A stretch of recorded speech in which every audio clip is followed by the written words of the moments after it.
Hello everyone, I'm Neza Alawi, founder and CEO of Mayshad Choice, the New York-based company that empowers women on a daily basis. I'm here today with Jan Mercer-Darm, our VP of Development, and Leslie Talbo. Hello, Jan. Hi, Neza. Welcome, everyone. So happy to be with you this afternoon. We're thrilled to present our Diversity, Equity, and Inclusion series. Have a very special conversation for you today all about education access and equality and inclusion.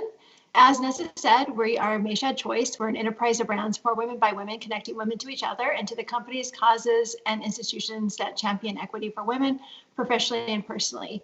Please make sure to visit us at joinmayshad.com for all of our upcoming programming this week and in weeks going forward. We have over 10 different opportunities for you to stay engaged with us each and every week. So we're really thrilled about all the content that we're producing. Thank you so much for being a part of our ecosystem.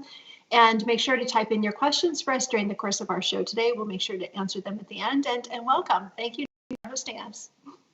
Thank you. Leslie, we're so grateful to have you today. Education is a subject that is very dear to our heart. Talking about cross-generational learning and innovation is also very exciting subject. So Leslie Talbo is the founder and principal of Talbot Consulting, an independent education management consulting firm that focuses providing technical expertise in building exceptional nonprofit leaders, launching new schools and campuses, and facilitating turnaround strategies of schools faced with closure. Prior to launching Talbot Consulting, Leslie assumed the role of Senior VP at founding employee of K-12 Connect, an education software company. She's worked with Teach Up for America, Council of Chief State School Officer, and National Urban Coalition. She is the former vice chair of the Board of Trustees for the SUNY College of Environmental Science and Forestry. Hello, Leslie. Hello, nice to be here. Great to host you today. So let's set the stage for our conversation. You have extensive experience in education, access, and delivery, especially in the area of charter schools. Leslie, could you explain to us what makes charter schools unique and different from other public and private bodies of education? Sure, good question. So charter schools are actually public schools. The difference in charter schools versus a district public school, we always say charter public schools, district public schools, is that charter schools are decentralized. So district schools are centralized under a local education agency, which we typically call a district, and it's governed by that district's board.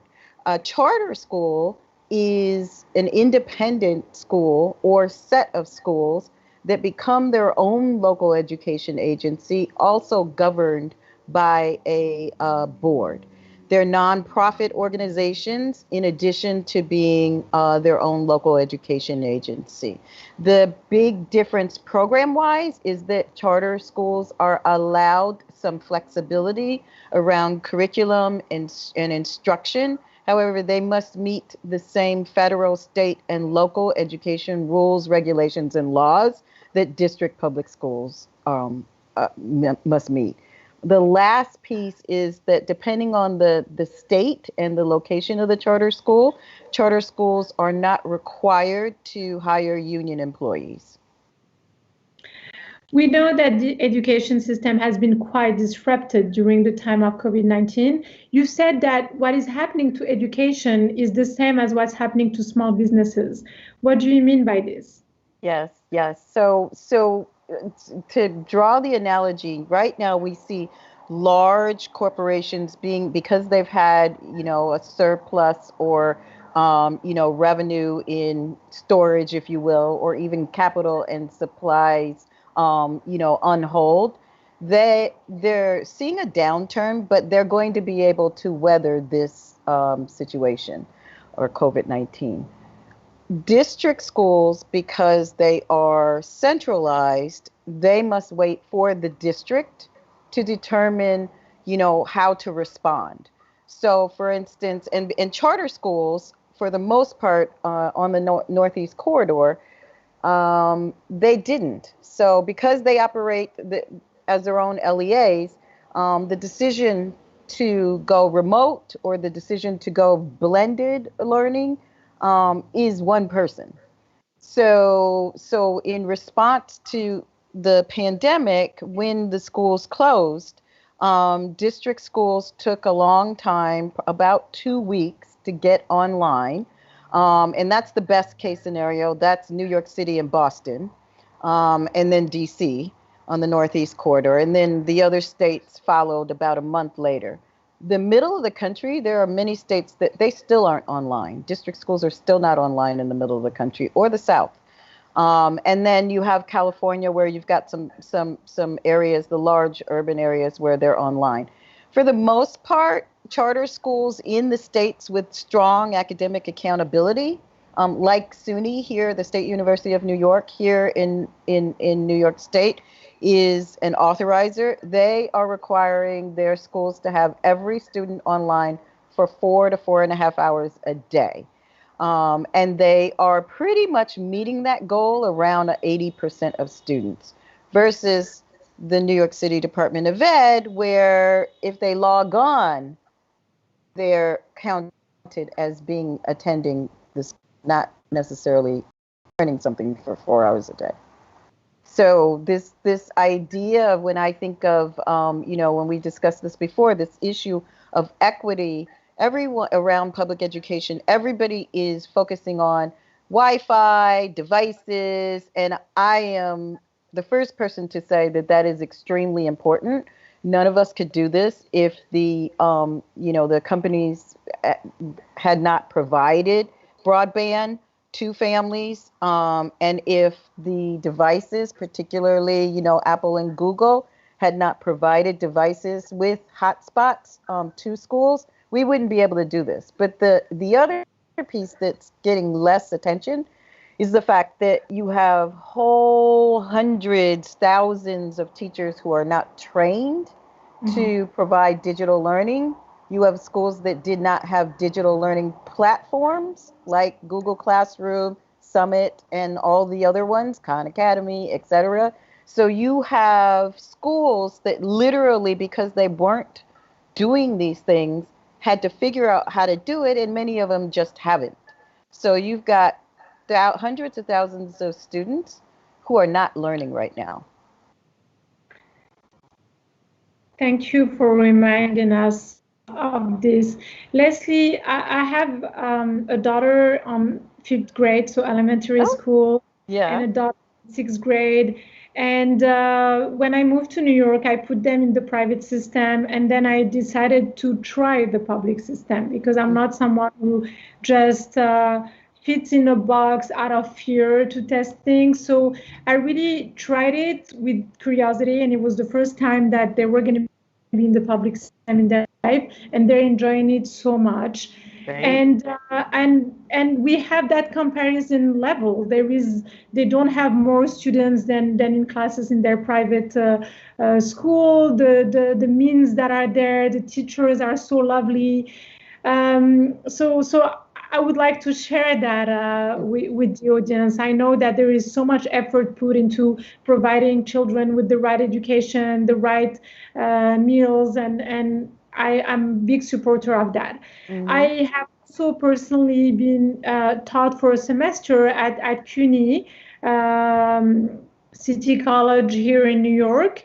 I think the more you go in grades and you get to college, then you feel the density of the number of students that are seeking that education.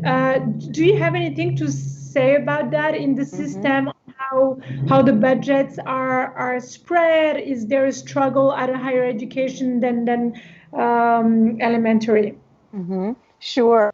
First, I would ask you, where are you located? Are you? I'm in Midtown East, Upper East. Okay. So that is why your kids are online right now. You're in a high income area with high parent engagement, with high additional parent support. So if you were located in the South Bronx, we would be saying something else. And I think that's the key point. New York City, because of a lawsuit about 15 years ago, New York City, their per pupil now is on par with some of the suburban districts. The entire New York City receives the exact same per pupil, which is local revenue. So public schools, all public schools, whether they're district or charter or contract model, there's a bunch of different kinds of public schools out there, but they all receive funding from three sources: the federal government, the state government, and then local government. Now, outside of New York City, because we're a little bit different because of this lawsuit, outside of New York City, the local per pupil money is generated by real estate taxes. And that's where you get a differentiation in per pupil allotment. In higher income areas, real estate revenue is going to generate quite a bit of more money. In lower income areas, the opposite. In New York City, the city pulls together money from various sources to generate revenue for the schools. So it's real estate taxes, but also the city government. There's a line item there. In New York City, the last time I looked, I think it was last year, that line item was $29 billion, much more than many state government revenues across this country. And the per pupil for a district school in New York City is almost $20,000, not including the state and federal money. For a charter, it's $18,000. So charters get less money, contrary to what people believe. Then when you add the federal money takes care of what they call entitlement programs. And these are programs for special populations. So that would include students with disabilities, English learners, students who are economically disadvantaged, and then also gifted and talented students. So there are federal funds that schools get based on enrollment for these. The state then also kicks, and then there's some other things. If you are a school with low-income students, with low-income students, it then generates some additional funds. So for instance, you may have what they call the E-rate, the federal E-rate program, which wonderfully enough is funding a lot of this virtual stuff. And so you as a school, you'll get a T1 line, just like a business would. And can nonprofit organization support with these transitions that we're going through in the educational system? Are there some nonprofit organizations that support all this with providing with the internet or technology? Right. Actually, so it depends on the school. So if it's a low income school, the government, both the federal and the state government, provide these supports. You have to, it's an application process, but the eligibility for funds and supports that include like training and those kinds of things actually come through those government funds. For schools that do not have low-income students, they basically work it into their IT budget. Leslie, in this show on a weekly basis, we're really discussing how to advance how can we create more equity within society. And when we're seeing that at an educational level, things cannot be equitable depending on an area versus another one, then you realize that at the core there is still changes that need to be made. Mm-hmm. Yep. Yeah. I mean, I think when Jan and I were talking about this before, one of the things we discussed is that there are real systems inequities. People focus on a lot, I think, on inequities that have to do with money, which, there are, but not so much in certain areas. But there are systems inequities, and by that I mean that when you have systems in place that prohibit quick decision making on behalf of students, you provide an equity problem.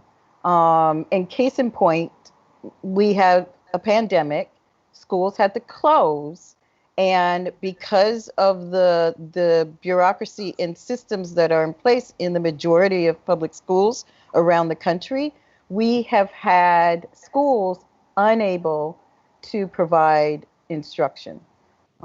Those schools that weren't part of huge systems, that have, flat organization structures, and that do not have to adhere to some of the non-legal regulatory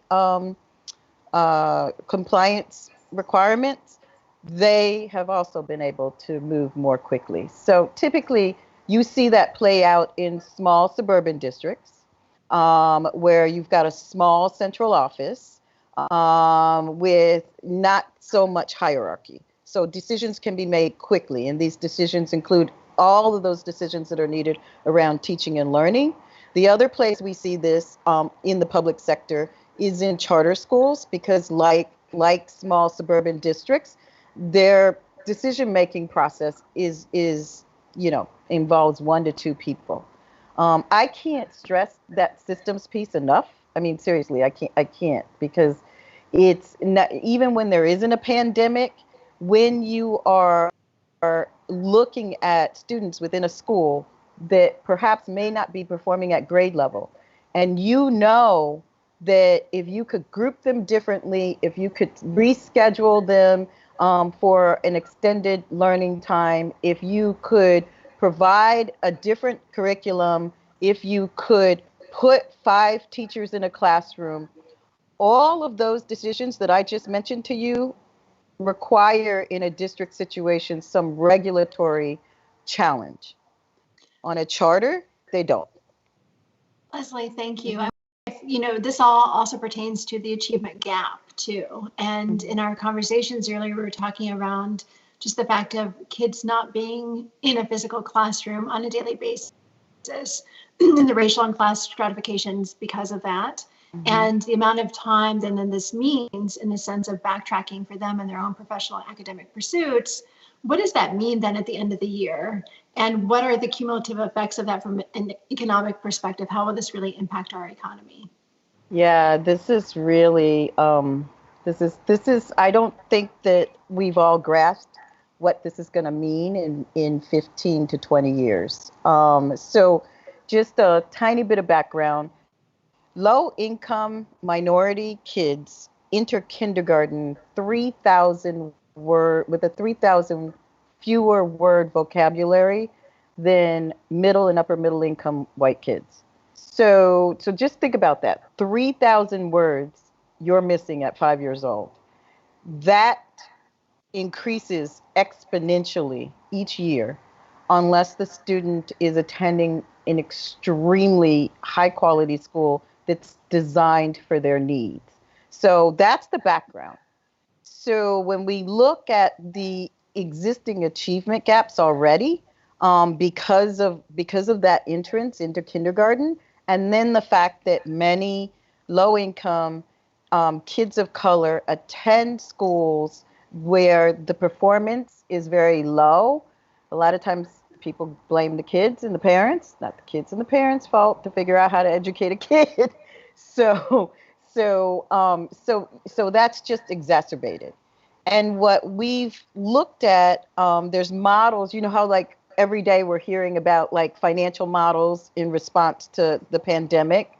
There are now educational models, that are being developed, that they are estimating 12 to 18 months delay in learning, or just no learning, um, uh, just based on these 3 months. So, for instance, unless the students, that are, who were already below grade level, or just at grade level, now they've had 3 months off. They may have some fall off. That break, if you will, is going to increase the achievement gap even more to about 18 months of learning. So when we look at this in 15 to 20 years, we're going to see young people who they may graduate from high school, but they're going to be missing huge knowledge and skills gaps, which will make them ineligible for 21st century careers. And they will not be eligible to, many of them won't be eligible to attend right out of high school a state college, let alone a tier 1 college or university. And so, Leslie, if I'm hearing you correctly, then that means that they're transferring themselves into low-paying, minimum wage, potentially employment opportunities. And that brings then to the forefront of conversation just around how we respect and value and continually motivate and train essential workers, right? We're all learning how to appreciate essential workers so much more now during this period of time. But it seems like we're raising yet another generation where there's going to be a surplus of labor talent available unless there are unique partnerships that spring up that help to provide and ease some of that educational deficiency. Definitely. And on the other side of that, that also means that we may have to look to other countries for the skills for those jobs that we're good, because we're not going to have, we're already, before the pandemic, we were already in a tight labor market with somewhere around 8 million jobs in the science, math, and engineering sectors, tech sectors, where we couldn't fill them with US citizens. So I see that expanding also. It's interesting because in the city of New York, we know that just even as early as last year, the city itself had 20,000 cybersecurity positions available at one point in time. And that was pre-COVID-19. So it's interesting to hear just the disconnects. I'm also wondering, much in the same way you equated earlier, Nessa, asked you a question around the perspective that this is much like, how small businesses are struggling right now. And sometimes the lack in government bureaucracy in the sense of getting the resources and the funds available to small businesses actually into their hands for a whole host of different reasons. And what we've seen happen is that many companies, corporate entities are springing to action, providing grant assistance and innovative ways to think through helping small businesses. And are you seeing that on the education side front as well? And in what ways, if so? Sure.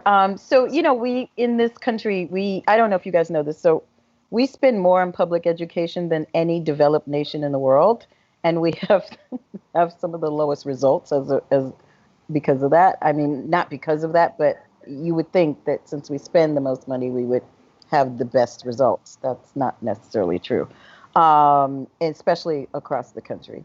So what we do have, we do see some of the large corporations like Gates and Carnegie and Ford and Kellogg right now, putting money in for teacher training in virtual spaces, for some strategic planning and some of those kinds of things. On the charter side, we also have sprung up a ton of in the last about 10 years, a ton of I shouldn't say a ton, but a few social impact funds that literally are designed for innovation. So this is why many of these charters were already using digital learning platforms, because they're in this environment where in order to stay open, they've got to serve students, and they've got to prove that they can get students at grade level, no matter who the students are. And to do that, they've had to innovate so that these school designs look very different. 99.9% of public schools in this country all look the same, and they look exactly the way they looked in 1945. There is no change whatsoever, except for in the technology. And so charters have had to innovate around design, what we call in the education community, design elements. That's everything from how long is a school day, how long is the school year, what curriculum you're using, whether or not you have, these kind of extras, like do you do morning meeting? Do you do advisory? Do you have other kinds of staff people that typical schools don't have in place, like case managers or gang counselors, or any host of these kinds of different kinds of staffing plans? All of those design elements are typically used and developed and implemented based on the student population that's enrolled in that particular school. So really, schools in New York City, I'll give you so a school in the South Bronx might have a somewhat similar population as a school in San Antonio, but they're not the same. So they shouldn't look the same. And that, for me, when people ask me, well, how can we solve the public education problem, and particularly the achievement gap? And my number one response is always, let's stop designing schools for one student, which is typically the student every teacher wishes they had. Let's instead design the school for the students who are sitting in front of us. Leslie, one follow-up thought to this as well is that, are you seeing some of the big tech giants like Google, Amazon, et cetera, really stepping up during this period of time? And to what degree are they doing it because they're practicing good corporate citizenship stewardship, versus in what ways are they also accelerating their own PR efforts? And is there a linkage and a correlation between those two? Yeah, so one, I would say that the last part of your question is they're doing it for both reasons, which is great. I have to say, I cannot tell you how grateful and how much it warms my heart that corporate America has literally stepped up for kids, families, and schools. For our clients, most of our clients had devices, whether they were like Chromebooks or iPads or whatever they were. But only one of our clients actually had one-to-one, one student to one device. And so that meant that they had to quickly get more devices. And, they called the corporate social responsibility offices, particularly at Google. And Google was like, okay, fine, we will give them to you, but you have to come get them. So they went to go get them, but they gave it to, this is not, gave them to them, gave no fee, gave them to them. And they gave them the licenses with the understanding that they would begin charging for the licenses in the fall. So now, you have Google now increasing its client base or patronage because of this. But, $1,000 device and a $200 license, that's a good exchange. But literally, even the digital learning platforms, they are offering these digital learning platforms, various companies, for free through August, most of them.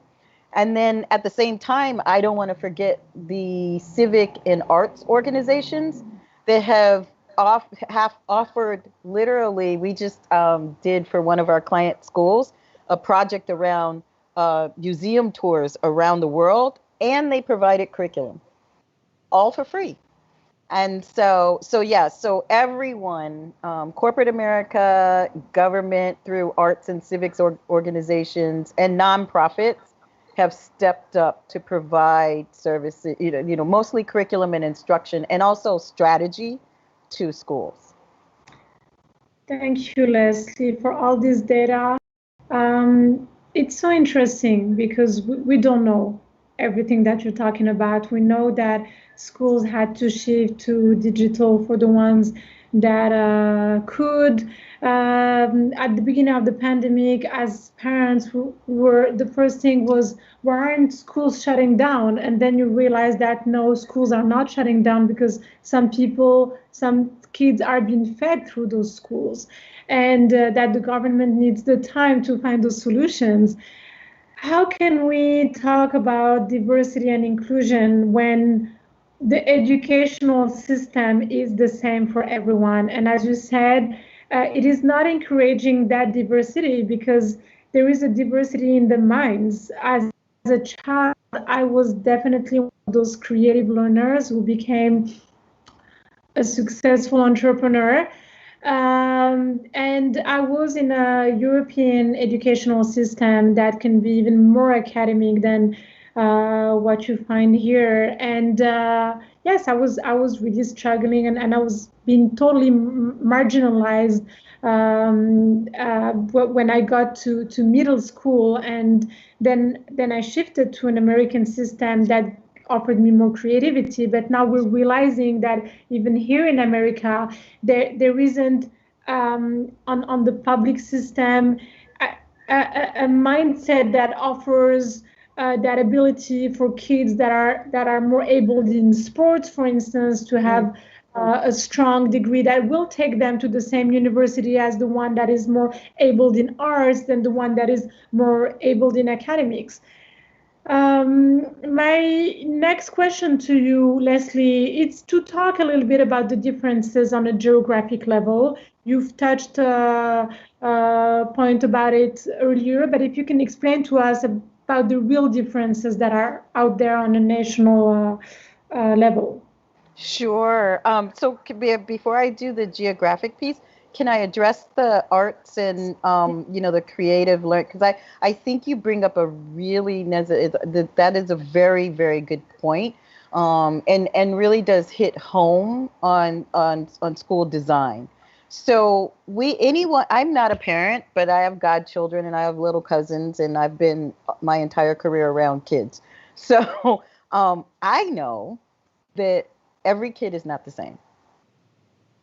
I still can't understand why every school looks the same. So when we say in education, every kid is not the same. So there's the parent version of that. And you guys have your own, there's huge gender differences in how kids perform at home in terms of chores and tasks, etc. But then the same thing at school. And so there's gender differences, there are cultural differences, and then there are differences, individual differences in how we learn. Some kids learn better through, action and kinetic energy. So basically, those are the kids that jump up and down in the classroom because they get excited and they just learn something, which typically freaks out a teacher, but it shouldn't. There are kids who learn better because they draw it out. They're visual learners. There are kids who learn better because they're talking to their friend at the desk next door. Almost everything that I have, those three examples, and I could keep going, those typically sometimes in school are recognized as disciplinary actions. So you're drawing instead of taking notes. You're talking to your friend instead of listening. And you're jumping up instead of sitting still. This is a problem. I totally relate to Leslie. First of all, without talking to my kids, I was a marginalized child in my education because I needed things that were much more pragmatic and creative. But I see the difference in my two daughters who come from the same background. They're 10 and 12, and they have total different ways of learning. Mm-hmm. And no, so Yeah. do you think that this COVID-19 that came and really shook the world on so many levels and also shook the educational system, do you think that I personally I don't see school reopening in September because I'm seeing all the efforts that are being done in teaching kids to learn at home, and the virtual part might come in schools much later. So to expose them to another wave of pandemic in September wouldn't be genius. But so all this time away in this virtual learning, do you believe that it could be a time to actually reassess the content of the learning and the way to teach it? Yeah, I mean, and unfortunately, this is where the small business, large corporation flip in public education is happening. So the small guys in public education are charter schools. And they are in this also much better positioned because they've been doing this for a while. And when I say this, I mean the digital learning or what we call blended learning. They're now taking this opportunity to fine tune what they've been doing and to take advantage of additional resources that are cropping up. Corporations right now also are coming up with new products. In a month, I personally have seen 5 new products come online just in the last 4 weeks. So I think that overall, if we look at the market or the industry overall, everyone is talking about, innovating around remote and blended learning.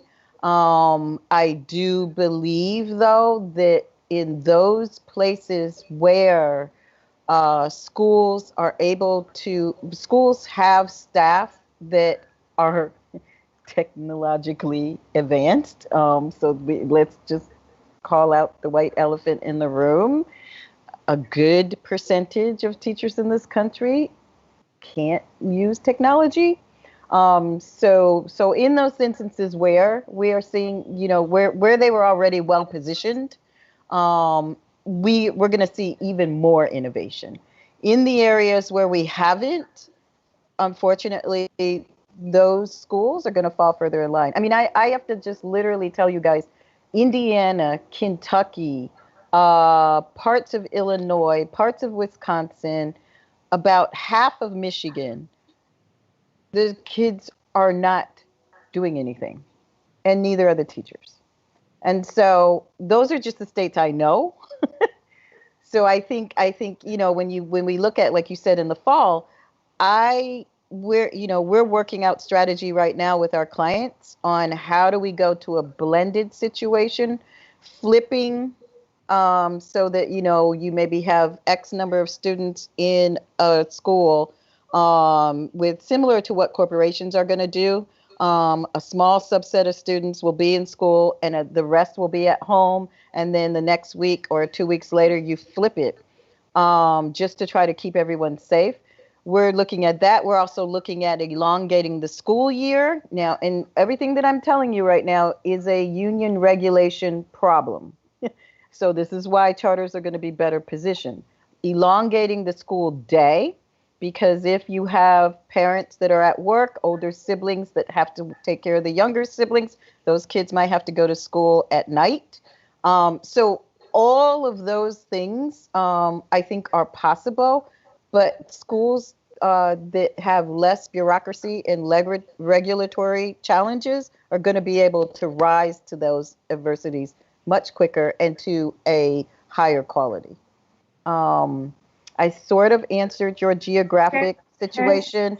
I will, yeah, I will say that if I tell people this all the time, if I were a parent and I wanted to make sure that my kid could compete globally for employment, I would only live in New York and Massachusetts. Those are the 2 states that can compete with Western Europe and some African countries and Asia. So that doesn't mean that, we just eliminate everybody else, but on a consistent manner, those 2 states, their standards are higher. Thank you, Leslie. Should we go to questions from our audience? Everyone, please make sure if you have a question, we have so many in hand, but please make sure to give us your thoughts and your questions. The first one, Leslie, goes to the continuation of your comments just now around the evolution of Common Core and standardized testing. And how do we think COVID-19 now will impact, particularly with standardized testing, when we know that was hotly debated, the pros and cons of it in the past, particularly as it is through a racial lens? Sure. So just a point of clarification, we've had standardized tests since I was in school. Remember the stupid Iowa basic skills test? It was like the worst thing in the world. The difference that Common Core brought was that the test actually had to be aligned to the curriculum. Big deal. So now what you teach in the classroom is what you test on, or at least that's what it's supposed to be.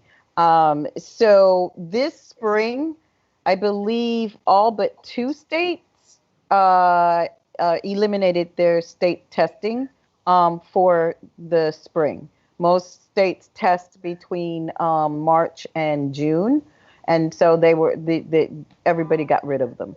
So what's going to happen next year? We, at least here in New York, we're already seeing them gearing up for, is there a way to do this with integrity remotely, just in case? But yeah, so work is going on behind the scenes in the states to figure that out. From an educator and administrative perspective, what will it be like for teachers and administrators to go back to work in the physical space, knowing that in some communities that was an area that was hit really hard with infection rates? Yeah, I mean, I one of our clients, principal, called me last week, and she was sobbing because she said she had 5 staff people that she knew of that were at risk. They had some sort of underlying health issue, and she's like, I can't put them at risk. What am I going to do? And so, there's a few of us right now coming up with strategy, much like what I was describing, to reduce the risk. And some of those teachers will continue remotely.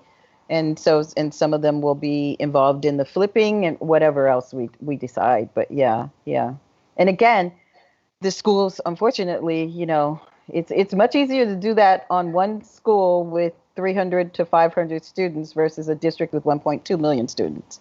And then there's the whole child care thing for younger kids. So, this becomes much easier when it's a local solution versus a larger solution, a solution for a larger district. France has reopened their school after getting out of confinement last week, and they're thinking to close it back because they're seeing some new cases. And wow. They did because to let the parents go back to work. And so when you realize that the children's situation is also linked to the parents' ability to go to work, then you understand how much of a big interlinked problem it is. And even also, again, exacerbating the inequity. Essential workers and people who work with the public can't work at home. And therefore, if their kid's school stays online, they're what are they gonna do? So you see the challenges here, like huge. It's really interesting how you talk about and refer to the density of, school districts and schools and classrooms. And I would imagine also just from an infrastructure operational perspective, there's so many safety protocols and quality assurance checklists are going to have to be implemented and put in place just to make sure that the schools are actually disinfected and cleaned, right. But then also for children coming back into school. Like we often talk about how when we go back to the office, we probably have to get our temperature checked when we walk into the building, even before we're allowed into the elevator. And do you envision similar things like that happening for kids going back into the classroom? Some of the strategies that we've been talking about are, keeping groups of students together. So if you imagine a typical school building, right, where you have a hallway and classrooms, and there's a bathroom, a boys' bathroom, a girls' bathroom, that perhaps the classroom, 4 classrooms each will maybe only have 10 students in each class, and those 40 students with those 4 teachers will only use that part of the hallway and that bathroom. And then twice a day, it'll be wiped down with disinfectant. In between classes, if kids are moving, around within that kind of 4 classroom pod, that between classes, the teachers will wipe down all of the desks. So that way, if one student in that 40 becomes ill, most likely somebody else in the 40 is going to get ill, but it's not going to transfer to the 40 that are on this end of the hall or that end of the hall, or downstairs, etc. That's one of the strategies that we're looking at. This is going to be quite difficult in cities that are dense like New York, where, we don't have a lot of space in other places where they have more space, it's going to be much easier to do. But yeah, that's what we're looking at. If we're, mostly looking at probably a blended situation where the students who can stay home and work at home will do so. The students who can't will come to school, but they will be partitioned in small groups. We have time for one more question, Leslie. This is one of my favorites here. Yeah. So when I think about my days as a student, I would often think about what were those moments and times that brought me the most joy. Seeing my friends, going to recess, having lunch together, playing together, nap time together, and field trips. So how will schools ensure that they're bringing a sense of joy to complement the learning environment? Yeah, that's the big thing about school, right? It's also one of our biggest ways that we socialize kids. And they learn all of those like social and emotional skills. And so through peer interaction. So I have seen, I think I was telling you when we talked about this before, I have seen some of our schools become so innovative around this. I mean, I've seen everything from one of the schools that had low parent engagement now has about an 80% parent engagement situation because the parents were confused about the whole online situation and asked if they could have a Thursday night. They didn't call it a happy hour, but it really was a happy hour. But like a happy 2 hour, where they've done everything from cook together to discuss challenges to, et cetera. We've had others where they have, a lot of schools do morning meeting. So they've figured out how to do morning meeting with Zoom, which I have to tell you is quite entertaining to watch this. And which morning meeting is a group situation. Same with like recess and lunch. So they've come up with these like really interesting terms like lunch a bunch. So you figure out who you're going to eat lunch with, and then you go into a room, a digital room, and lunch. And so there have even been like parties and proms. That have been absolutely wonderful. We did a webinar on senior activities last week, and I can't even tell you how many of these things have occurred. It's not the same as, being able to touch the person, but schools have been able to recreate a lot of this like touch, even counseling, and even families with kids with disabilities. Can you imagine the trauma that is occurring in some instances? But this is again, people have stepped up. There have been counselors and service providers who have begun to offer these services to families virtually. So yeah, I'm amazed at the innovation, and really am happy to see it. Thank you, Leslie. Thank you. Welcome. So we're going to finish this session. It is an honor to always bring more smart, generous conversation on diversity, equity, and inclusion at Mayshad. Leslie Talbot, it was such a pleasure to host you tonight, and we hope to see you more in our live conversations. For our audience, we will, if you want to find more about us, it's on joinmayshad.com. And Jan. Thank you, everyone. Tomorrow we have Workshop Wednesday, so please, as Neza said, go to joinmayshad.com to learn more about all of our upcoming program. We have a great event planned for you for tomorrow, and Thursdays, make sure to join us at 11 a.m. for Mayshad Women and Money. Thank you, everyone. See you soon.